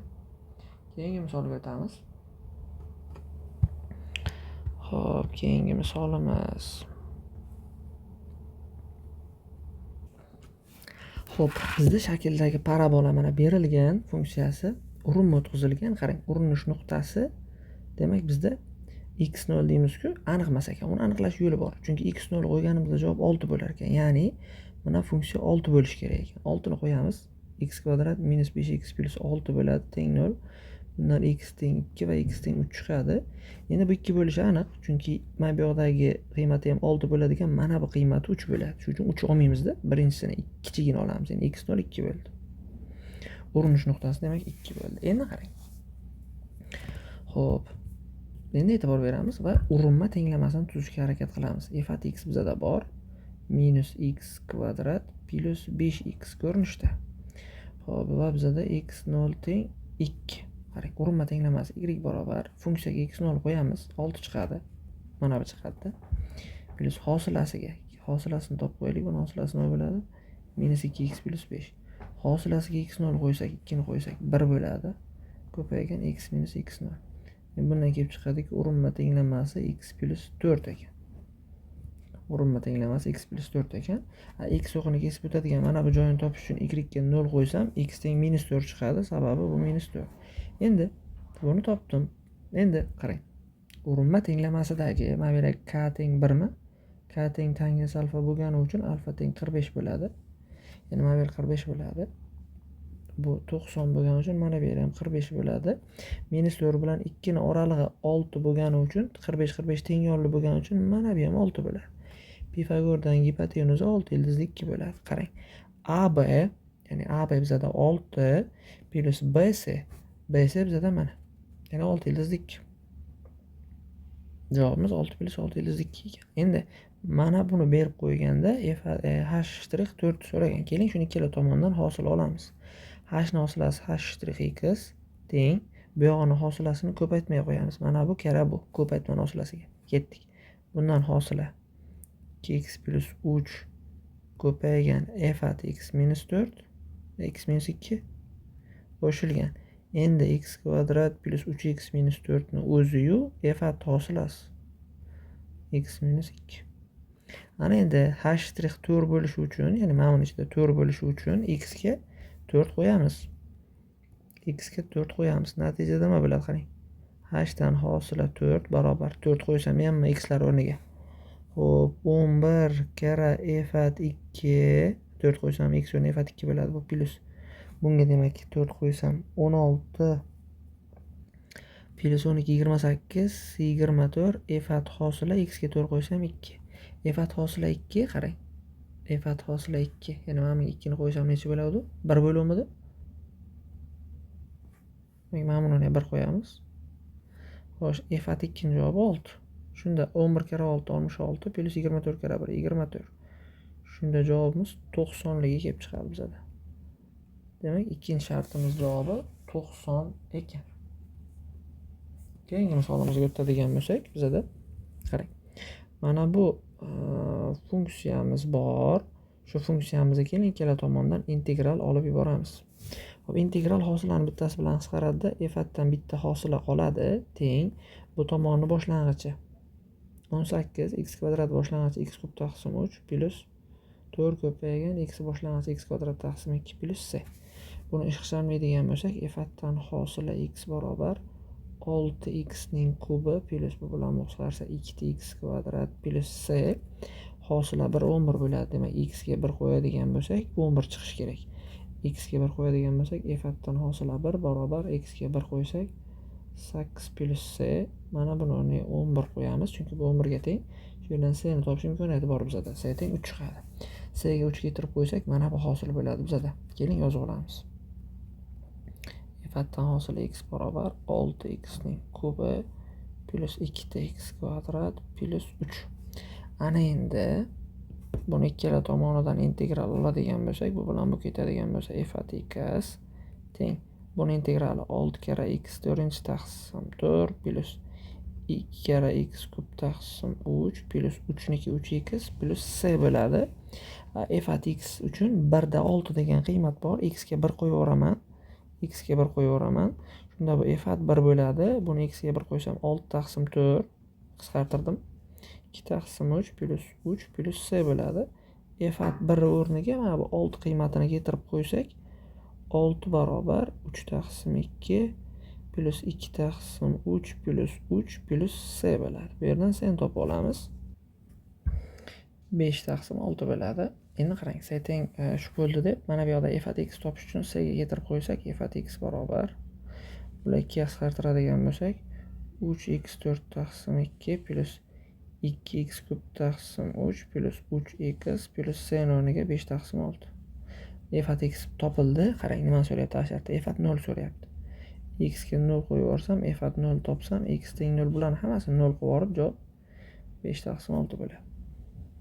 A shartining javobi 5 taqsim 6 ekan. Endi B shartga qarang. Xo'p, mana bu narsani hisoblang, mana bu ma'lumotlar bo'lsa degan. E'tibor bersangiz, ya'ni muhim jihat shuki, mana bu narsa x ko'paygan f x ko'paytmaning hosilasi. Ko'paytma bo'yicha hosil oling, mana shu narsa beradi. Demak, undan integral olyaptimi? Demak, integral hosila ketadi-da, buni javobi x kara f x chiqadi, integrali javobi. Endi chegara 2025 va 2026 ni qo'yish kerak. Hop, teng. 2026 ni qo'ysak, 2026 ko'paygan f@ 2026 minus 2025 qo'ysak, 2025 f@ 2025 teng. Endi qarang, 2026 ko'paygan f@ 2026. Mana javob bergan 5. Minus 2025 ko'paygan f@ 2025 javob mana 2. Buni hisoblaydigan bo'lsak, 6080 degan javob kelib chiqadi bizda. Demak, buni javobi 6080 ekan. Xo'p, keyingisiga o'tamiz. 41-misolimiz. Xo'p, demak bizda mediana tushirilgan. To'liq uzunligi 17 bo'lgan AI va keyin BF balandlik tushirilgan. Xo'p, Mendeley teoremasi orqali mana bular nisbatini topib olamiz. Xo'p, qarang. Y nuqtadan boshladim. BY taqsim BC CF taqsim FA 9 taqsim 8. Mana shu nisbatlar orqali boshladik. Mana BY deylik mana buni. Agar A desam, bu ham A bo'ladi-ku. BY taqsim BC 2A ko'paygan CF taqsim FA ko'paygan 9 taqsim 8 teng 1. Bunga ko'ra CF taqsim FA ni topsak, bular qisqarib ketsa 16 taqsim 9 bo'ladi. Ya'ni bu 16x bo'lsa, bu 9x bo'ladi. Endi qarang. Xo'p, to'g'ri burchakli uchburchakda shunaqa qoida bor edi. Ya'ni perpendikulyar surganimdagi mana bu 16x 9x bo'lsa, ya'ni bu aytmoqchi bo'lganim katetlarni proyeksiyalari-ku bular. Proyeksiyalar nisbati katetlar nisbatini kvadratiga teng edi. Ya'ni mana bu tur A qanaqadir, bu 3A. Shunda bularning nisbatini kvadrati bularning nisbatiga teng bo'ladi. Ya'ni 16 9likdan 4A 3A ligini topib oldim. Endi bular 2Adan bo'ladi, 4A bo'lgani uchun. Va men mana bu yerga bitta Pifagor qo'llab A ni topib olsam bo'ladi. Pifagorimiz qanaqa bo'ladi? Qarang, 3A ni kvadrati plus 2A ni kvadrati teng 9 plus 8 17 ni kvadrati bo'ladi. Bu yerdan A kvadrat barobar 17 taqsim ildizda 13 bo'ladi. A ni topsak. Bizdan nima so'ragan? ABS uchburchak yuzini so'ragan. ABS uchburchak yuzi, S uchburchak yuzi 3A ko'paygan 4A taqsim 2, ya'ni 6A kvadrat. Hop, 6 ko'paygan A kvadrat 17 ni kvadrati taqsim 13 bo'ladi. Buni hisoblasak 1734 taqsim 13 bo'lar ekan. Aralash kasrga aylantirib yozsak bo'ladi. Shunaqa yozsak ham xato emas. B shartda AC ni so'rabdi. Qarang. AC bu mana bu yerlar 3A 4A bo'lgani uchun Pifagordan 5A chiqadi, to'g'rimi? Shuning uchun bu 5A ga teng. A bizda nimaga teng? 17 ildizosida 13 taqsim 13. Ya'ni men irratsionaldan qutqarib yozdim. Shunda buni hisoblasak, bizda 85 17 kira 5 ildizosida 13 taqsim 13 bo'ladi. Mana.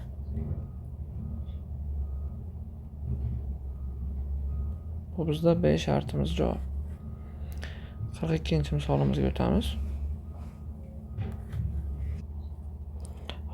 ABCda kvadrat degan, kvadrat yozib olaylik.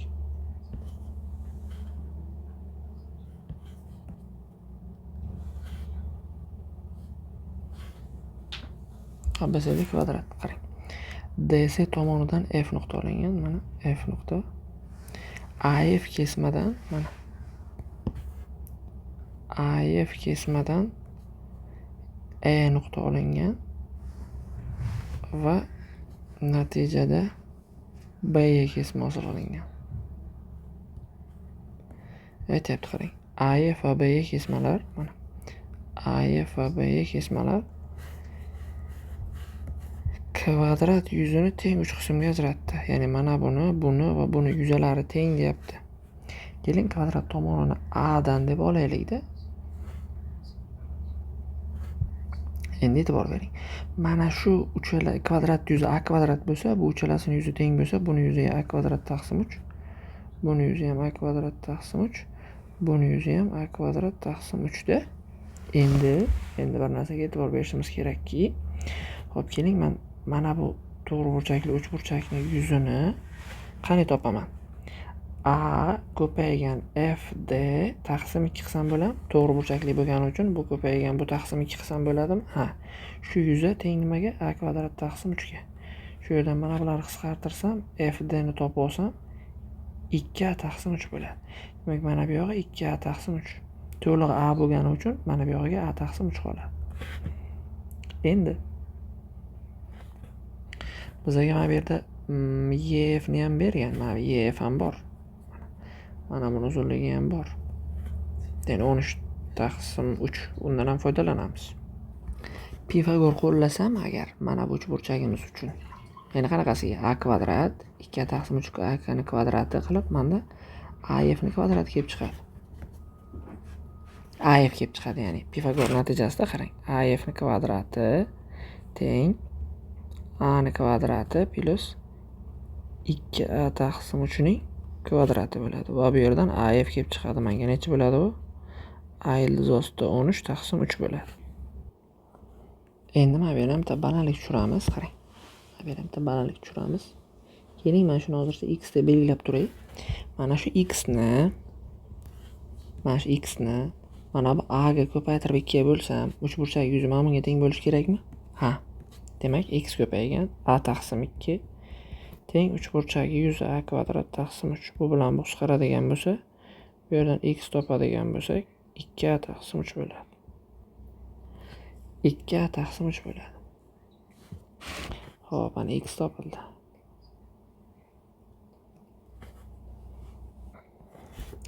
Endi yaxshilab e'tibor beradigan bo'lsak, mana bu uchburchakchamiz bilan, mana bu uchburchakchamiz bilan mana bunisi o'xshash bo'ldi. Shu o'xshashlikni qo'llaymiz. Qanaqasiga? Qarang. Mana bu alfa bo'lsa, bu ham alfa bo'ladi. Parallelki bu bilan bu. Shu uchun. Bu 90. Mana bu 90 minus alfa, bu ham 90 minus alfa. Endi qarang. Xo'sh, 90 ni qarshisidagi mana bu AY taqsim buni 90 ni qarshisidagi mana bu AF necha chiqdi mana bu yerda?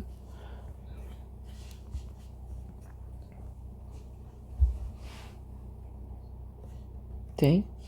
Xo'p. Mana bu 90 minus alfa qarshisidagi 2 taqsim 3 ni 90 minus alfa qarshisidagi a ga nisbati. Ana endi xo'p, mana bu yerga a lar qisqarib ketadi. Proporsiya qilib a ni topadigan bo'lsam, bu yoqqa ko'paysa 2 ildiz ostida 13a taqsim 9 bo'ladi 3 kara 3. Endi mana shu narsa a ni ustiga, ya'ni a 2 ildiz ostida 13 taqsim 9 a ni ustiga qo'shsam ef ni, ya'ni mana bu 13 taqsim 3 ni bizda to'liq AF ni berish kerak. Mana buni. To'liq AF ni berish kerak. Shunda buni bu yoqqa ayirish qila olib o'tadigan bo'lsam, qarang, bu yoqda 13 taqsim 3 o'zi qoladi. Bu yoqda a ildiz ostida 13 taqsim 3 dan ayiramiz 2 ildiz ostida 13a taqsim 9 ni. Bunga 3 tadan beraman. Shunda bu yoqdagi 13 taqsim 3 o'zi teng. Mana bu yer 3 a ildizda 13 dan 2 a ildizda 13 ayirsam a ildizda 13 bo'ladi. Taqsim pastda 9 bo'ladi. Bu bilan bu qisqarsa 3, bu bilan bu qisqarsa ildizda 13 bo'ladi. A barobar 3 ildiz ostida 13 bo'ladi. A ni topdik. Kvadrat yuzini so'ragan. Kvadrat yuzi a kvadrat-ku. Shuning uchun mana bu 3 ildizda 13 kvadratini hisoblasam 9 kara 13 bo'ladi-da 117 bo'ladi. Ikkinchi shartda aytayaptiki, Y nuqtadan BC tomongacha bo'lgan eng qisqa masofani toping. Y nuqtadan BC tomongacha bo'lgan eng qisqa masofani toping deyapti. Ya'ni mana buni so'rayapti.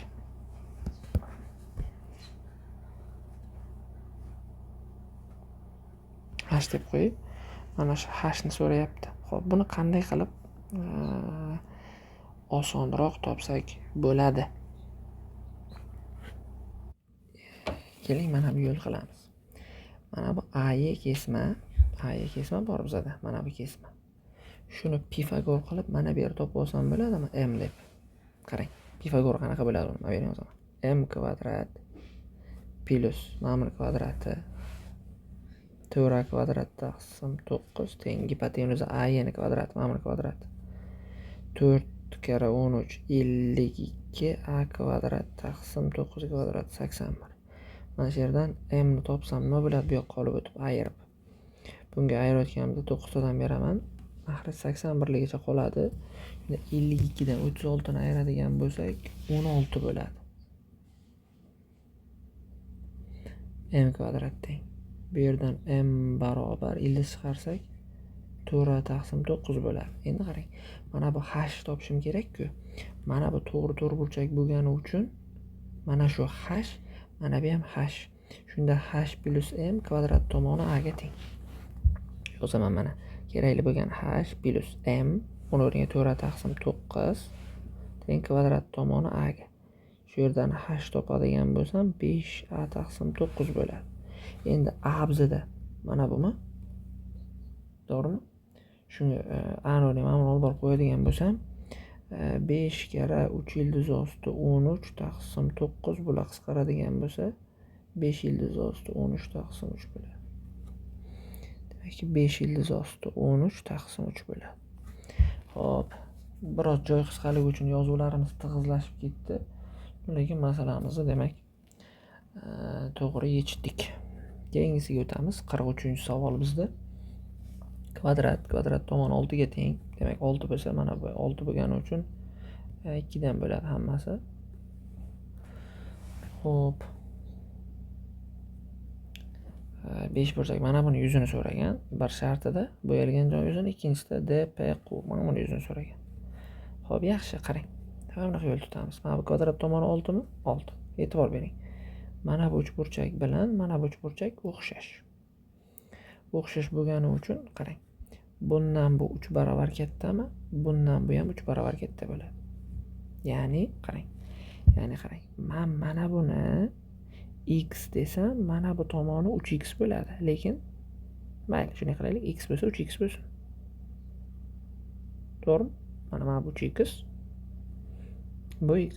Endi mana bu kvadratni diagonallar kesgan nuqtasi va u teng 2 ga bo'linadi. To'lig'i 4x bo'lgani uchun u 2x ajralsa, qarang. Mana bu yoq 2x bo'lsa, mana bu yer x bo'lgani uchun mana bu yer yana x qoladi. Shunda bu tomoni endi o'sha 2x bo'ladi. Endi qarang. Xo'p, kvadrat yuzini-chi? Topib qo'yaylik. S kvadrat yuzi 36 mi? A kvadrat. O'sha 36 mana bu 4 ta teng bo'lakka bo'linadimi 36? 36 ni 4 ga bo'lsangiz 9. Demak, mana buni 9 mi? 9. Endi mana shu uchburchakda mana bu medianami? Chunki x ku 9 bo'lsa, demak bu 4,5, bu ham 4,5 bo'ladi. Bilasizki, mediana yuzdan teng 2 ga bo'ladi. Bizdan ikkinchi shartda shuni so'ragan. Demak, ikkinchi shart 4,5 ekan. Buni oson topdik. Endi 5 burchagimizni yuzini topishimiz kerak. Qarang. Endi bu yoq osonlashadi. Nega? Sababi mana buni bunaqasi bitta tutashtirsam, hozirgi boyagi o'xshashlikka ko'ra bundan bu 3 barobar katta, bundan bu 3 barobar katta bo'lsa, bundan bu ham 3 barobar katta bo'ladida. Mana bu yer qanaqadir m bo'lsa, mana bu yoq 3m bo'ladimi? Ha, endi mana bu qoida bor bizda. Agar mana bu yer 2x, mana bu yer 3x bo'lsa, shunga mos mana bu yuza 2s, bu yuza 3s bo'ladi. Ya'ni asoslari nisbatiga bog'liq yuzalar nisbati. Xo'p, mana bu m, mana bu 3m bo'lgani uchun buni yuzidan buni yuzi ham 3 barobar katta bo'lgan, 4,5. Demak, 4,5 3 ga bo'lsam, mana bu yer 1,5 bo'ladi. Xuddi shu gap bu tomonlama mana bunga ham tegishli.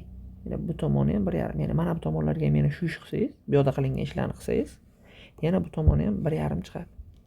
Mana 1,5 chiqadi. Endi hozir mana bu qismini ham yuzini topsam, shuni yuzini 1,5 ni qo'shaman. Endi buni yuzini qanday topamiz? Mana bu shakliga e'tibor bering. Mana kesmalar tushgan 2 2 2. Mana buni yuzasi 9 mida hozir topdik. 36 ni 4 ga bo'lib 9. 36 ni 9 ni mana bu uchovi ham teng bo'lib oladi. 3 3 3 dan. Mana bu xossaga ko'ra. Demak, mana bu yuza 3, mana bu yuza ham 3, mana bu yuza ham 3. Bizga u qiziq emas. Bizga mana bu 3 qiziq. Endi bizga kerakli bo'yalgan joy yuzini topish uchun mana bularni qo'shishimiz kerak. 1,5 dan ikkitasi 3, 3 6 bo'lar ekan, demak. Shunda bizda javob 6 bo'lar ekan. Ha, shartimiz javob. Keyingi 44-misolimizga o'tamiz. Xo'p. E'tibor bering, kvadrat yuzi mana buni yuzini 9 degan, demak kvadrat tomon 3 bo'ladi. Buni yuzi 16 bo'lsa, demak kvadrat tomon 4 bo'ladi. Mana buni tushiraman. Piramidachani balandligini h deb olamiz va qarang. Hozir bizada o'xshashlik ketadi. Qanaqasiga? Mana qarang. Kichkina piramidani balandligi h taqsim kattani balandligi h + 2, kichkinani asosining tomoni 3 taqsim kattani asosining tomoni 4. Mana shu yerdan h topadigan bo'lsak, bizda 6 chiqadi. Yana mana balandlik 6 chiqadi. Qarang, nimani so'rayapti bizdan? Y kal LMN. Ya'ni mana bu piramidani hajmini so'ragan. U piramida uchun hamma narsa bor. Hajm barobar 1/3 S asosi 9 yuzi. Yana h 6. Demak javob bo'ladi 18. Ikkinchi sharti biroz vaqtimizni oladigan, ya'ni pastdagi kesik piramida bor-ku, mana bu kesik piramida. O'shanga tashqi chizilgan sharni to'la sirtini topishimiz kerak. Xo'p, bunga tashqi chizilgan shar, diqqat qilasiz, mana bu yerdagi trapetsiyaga tashqi chizilgan aylana. Shuning uchun men bu trapetsiyani 4 bo'lsa bu yoqqa 4 yildizli 2, 3 bo'lsa bu yoqqa 3 yildizli 2, balandligi 2 degan trapetsiyani pastdan alohida chizib olamiz, qarang. Mana 3 yildizli 2, 4 yildizli 2 va balandligi 2 bo'lgan trapetsiya. Shunga tashqi chizilgan aylanani radiusini topamiz, keyin to'la sirtini topish uchun S to'la sirtini topish sharda 4 pi kvadrat muammo emas. Hozir radius topish muammo. Demak, bunga tashqi chizilgan aylanani radiusini topishga harakat qilamiz. Tashqi chizilgan aylanani radiusini. Xo'p, bu uchun nima qilamiz? Bu tengyorli. Nega desa, chunki mana bu qirra bilan bu qirra teng-ku. Shuning uchun bu tengyorli bo'ladi. Tengyorlida bilasizki, mana bu bo'lakcha asoslarni ayirib 2 ga bo'lganimizga teng. Ildiz osti 2 taqsim 2. Shu 4 ildiz 2 dan buni ayirsam, mana bu yer 7 ildiz osti 2 taqsim 2 bo'ladi. Xo'p, qarang. Mana bu diagonalni tutashtiraman-da, shuni topaman. Qanaqasiga? Pifagor qilaman mana bu yerga. Boshladim. 2 ning kvadrati plus buni kvadrati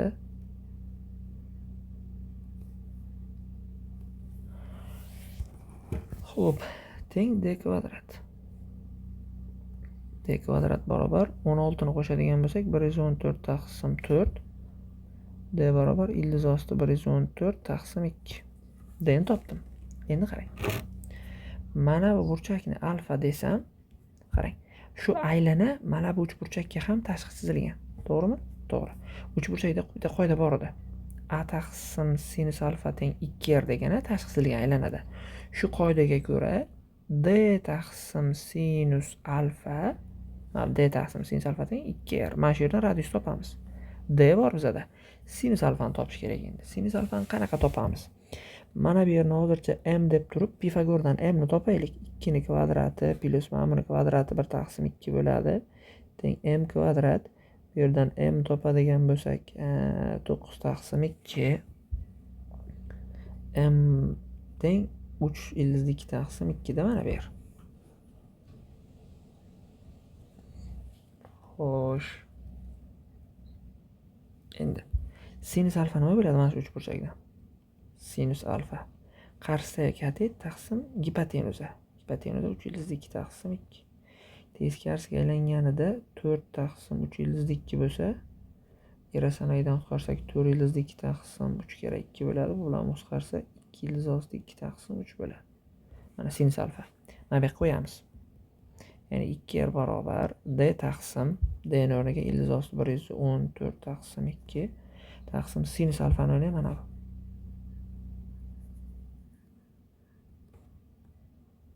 57 bo'ladi ildiz ostida. Xo'p, demak ildiz osti 57 taqsim 2 ko'paygan, teskarisiga aylanib 3 taqsim 2 bo'lib chiqadi. 3 ildiz osti 57 taqsim 4. Demak, radius. Xo'p. Bu yerda qarang, 2r teng shu bo'ldi. Radius topib o'tirmang. Chunki hozir to'la sir topganda 4 pi r kvadrat qilamiz-ku, 4 pi r kvadrat. mana shu yerdagi pi kari mana 4r kvadratni 2r ni kvadrati deb yozsam, 2r mana bunga teng-ku, shuni kvadratini hisoblayveraman birato'la. Pi kari 3 ildiz osti 57 taqsim 4 ni kvadrat qilamiz. Shunda bizada javobimiz 513 pi taqsim 16 chiqadi. 513 pi taqsim 16. Keyingi 45-savolimiz. Buni yarim shar deb o'ylashgan ko'pchilik, qarang, shartda aytgan parabolik shisha deyapti. Ya'ni bu parabola demoqchi-da. Shar emas bu. A va B nuqtalar orasidagi masofa 12. Ya'ni mana A va B nuqtalar orasidagi masofa 12 bo'lsa, mana bu yer 6 bo'ladi, lekin mana bu ham 6 bo'lmaydi, chunki shar emas bu. Nega 6 bo'ladi desangiz, chunki parabola mana bu yerdan o'q o'tgan bo'lsa, mana bu masofa bilan bu masofa teng bo'ladi har doim. Shuning uchun 6. Tushundingizmi? Endi qarang. Idishning eng yuqori nuqtasi yerdan balandligi 9 sm mana. Mana buni 9 deyapti. Endi qarang. Mana 45 gradus ekan. Xullas aytilgan Y nuqtasining yerdan balandligini toping. Ya'ni mana buni yerdan balandligi mana buni so'rayapti. Xo'p, keling, buni quyidagicha yechim qilamiz. Koordinata o'qlarini joylashtiramiz. Mana bu yerga markaz sifatida qilib y o'qini joylashtiramiz. Mana bu yerga x o'qini joylashtiramiz. Qarang. Shunda mana bu nuqta 0 0 nuqta. Mana bu nuqtaning koordinatasi mana bu masofa 6 bo'lgani uchun 6 0 nuqta. Mana bu nuqtaning koordinatasi -6 0 nuqta. Bu nuqta endi bizada 0 9 nuqta. Parabolani uchi. Endi parabola tenglamasini tuzib olamiz. Parabola tenglamasini tuzib olamiz. Qanaqasiga qarang. Parabola y barobar a ko'paygan x minus x1 x minus x2 ko'rinishga ega. x1 x2larimiz mana 6 va -6 o'rniga qo'yamiz. Y barobar a ko'paygan x minus 6, bunisi ham -6 ni qo'ysam shu x plus 6 bo'lib qoladi. Endi qarang, va parabola 0,9 nuqtadan o'tadi-ku. Shu 0,9 nuqtani qo'yamiz, ya'ni y ga 9 qo'yamiz, x ga 0 qo'yamiz. Shunda -6 va 6 bo'ladi. A barobar -1 taqsim 4 bo'ladi. A teng -1 taqsim 4 ni mana bu yoqqa yetirib qo'ysak, parabolamiz keyin bizada hosil bo'ladi. Y barobar -1 taqsim 4 x minus 6 x plus 6. Bilasiz, buni x kvadrat minus 36 bo'ladi. Ochib chiqsak -1 taqsim 4 x kvadrat plus 9 bo'ladi. Parabola tayyor, mana tuzildi. Parabola tuzildi, tayyor. Ya'ni mana buni parabolasini tenglamasini tuzdik. Endi e'tibor beradigan bo'lsangiz, bu parabolaga urinma o'tkazilyapti. Ya'ni mana bu parabolaga o'tkazilgan urinma. Urinmani burchak koeffitsiyentidagi tangent alfadagi alfa mana buni anglatadi-da. 45 ga chalg'imang, 135 gradus alfa. Ya'ni hozir k barobar f'(x0) teng tangens alfadagi alfa 135 gradus. Ya'ni bu -1 bo'ladi. Ya'ni k teng -1 bo'lar ekan. Yoki bo'lmasam f'(dan hosila x0 teng -1 bo'ladi. Xo'p, mana shu urinish nuqtasini absissasi-ku x0. Shuni topib olamiz. Qanaqasiga? Mana bundan foydalanib. Ya'ni funksiyadan hosil olamizda, mana bundan hosil olamiz. -1 taqsim 4 kira 2 x0 plus 9. Ya'ni hosil olib x0 qo'ysam shunaqa bo'ladi, teng -1. Xo'p, bu yerdan x0 ni topadigan bo'lsak, necha bo'ladi? -1 taqsim 2 x0 barobar -10 bo'lsa, shu yerda xato qildikmi deyman. Xato qildik, chunki 9 hosilasi 0 bo'lib ketadi-ku. Nega 9 yozamiz bu yerda hosilada? Hosila -1 taqsim 4x kvadrat hosilasi mana bu, x0 qo'ysak shu teng -1. Xo'sh, bu yerdan x0 topsak, mana -1ligicha tursa, x0 2 bo'ladi. Demak, mana bu 2 ekan. 6 deganda, mana bu uzunligini 6 deganman-da. Shuning uchun mana bu nuqta 6 da chalg'imanga x0 2 ekan. Endi qarang, x0 2 ligini topganimdan keyin menga mana buni so'ragan-ku, yeni nuqta yerdan balandligi deb. Bu nimada bu desa, 2 dagi mana funksiya shu yerda o'tadi-ku. To'g'rimi? 2 dagi uni qiymati-da, to'g'rimi? Shuning uchun x ga 2 ni qo'ysam va funksiyada 2 ni hisoblasam nima bo'ladi? -1 taqsim 4 x kvadrat plus 9 qiladigan bo'lsam, javob 8 chiqadi. Mana buni balandligi 8 ekan. Chunki mana bu 8. Chunki funksiya ham 2 da 8 ekan. Mana f(2) teng 8. Shuning uchun A shartimiz javobi 8 bo'ladi. Endi bizdan A va Y nuqtalar orasidagi masofani so'ragan. Mana buni. Chizmada yo'q-ku, tutashtirsangiz hosil bo'ladi. A va Y nuqtalar orasidagi masofani. Endi bunga qarang. Mana bu yog'i 2, mana bu masofa 2 bo'lsa, mana 2 bo'lsa, chunki mana bu nuqta 2-ku. Bu masofa 6 bo'lsa, demak, mana bu hosil bo'layotgan to'g'ri burchakli uchburchagimda mana A nuqta, mana bu Y nuqta bo'lsa, mana bu masofam 6 + 2 8, mana bu masofamiz ham 8 mi? Bizdan so'ralayotgan mana bu masofani bitta Pifagor bilan topib olsak bo'ladi. 8 ildiz osti 2 bo'ladi. 8 ildiz osti 2 bo'ladi.